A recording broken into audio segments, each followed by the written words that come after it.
اسبانيا بتبعت رسائل تحذيريه مبكره جدا بفوز ب7 اهداف دون مقابل على منتخب كوستاريكا في المجموعه اللي من شويه اتكلمنا ان منتخب المانيا اتغلب فيها من اليابان 2-1، وده معناها ان مباراه يوم الاحد بين المانيا واسبانيا ممكن تكون بتكتب توديع مبكر جديد لمنتخب المانيا من بطوله كاس العالم زي ما حصل في النسخه اللي فاتت بتاعه روسيا.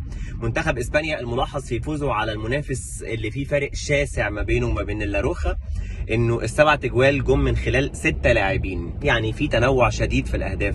سولير سجل كبديل، موراتا سجل كبديل، جابي سجل. الشوط الاول كان مسجل فيران توريس اللي جاب جولين، واسينسيو وداني اولمو اللي كان افتتح التسجيل. مباراه ما فيهاش ولا تصويبه على مرمى منتخب اسبانيا، ما فيش ولا سيف اتعمل من الحارس، والناحيه الثانيه 8 تصويبات على المرمى منهم سيف واحد عمله اللاعب الوحيد اللي كان فيه امل وهو كيلور نافاس.